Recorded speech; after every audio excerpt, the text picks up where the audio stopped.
Hallo, hier ist Maini. Die meisten von uns kennen das klassische Gericht Rinderfilet Wellington mit Sauce Bernays, einer Duxelles-Masse und dem Blätterteig.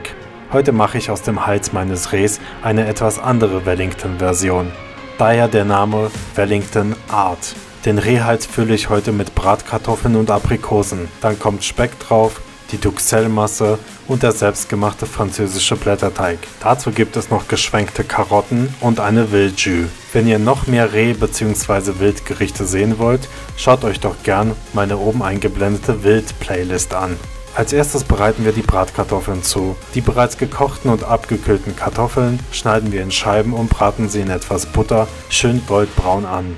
Hier könnt ihr mit Zwiebeln, Speck und Petersilie arbeiten, wenn ihr wollt. Wenn die Kartoffeln abgekühlt sind, könnt ihr sie in der Faust leicht zerdrücken und in die entsprechende Form bringen, damit sie später in den Rollbraten eingewickelt werden können. Ich presse sie zusammen, umwickel sie und lasse sie im Kühlschrank 1 bis 2 Stunden etwas fester werden. Ein Ei drunter heben hilft sicherlich bei der Bindung. Ich habe aber darauf verzichtet. Die Sehnen und Silberhäutchen vom Fleisch gründlich entfernen, mit Senf bestreichen, pfeffern, halbierte Aprikosen drauf verteilen, die Bratkartoffelrolle, die wir übrigens mit Croutons spicken können, drauflegen und den Braten zurollen.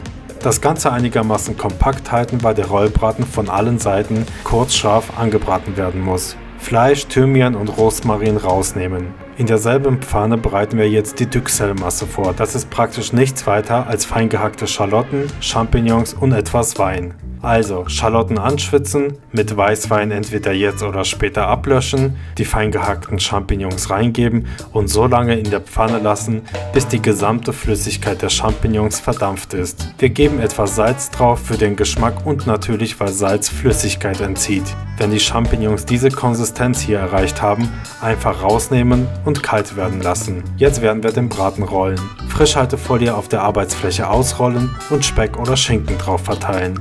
Hierbei habe ich darauf geachtet, dass mein Speckerzeugnis nicht mit Nitrit-Pökelsalz behandelt wurde und ich es ruhigen Gewissens erhitzen darf.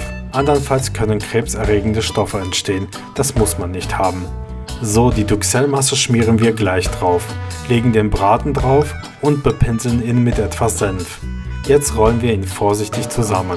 Immer wieder fest drücken, damit alles schön fest wird und fest bleibt, weil das Ganze gleich für 1 bis 2 Stunden in den Kühlschrank wandert.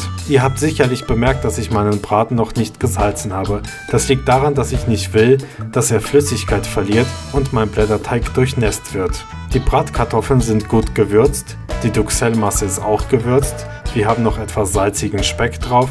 Also vom Salzgehalt her sollte es passen. Danach rolle ich meinen selbstgemachten Blätterteig aus. Rezept blende ich oben ein. Ihr könnt natürlich auch einen gekauften Blätterteig nehmen. Bepinsel ihn mit etwas Eigelb und rolle ihn zusammen.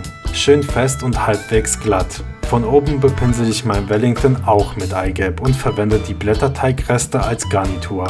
Ihr könnt Buchstaben ausstechen, etwas draufschreiben, Blätterteigstücke draufkleben oder wie ich es mache, mit Tortenförmchen Motive ausstechen und draufkleben. Die Förmchen bitte auch mit Eigelb bestreichen. Jetzt wandert mein Wellington bei 200 Grad für 40 Minuten in den Ofen.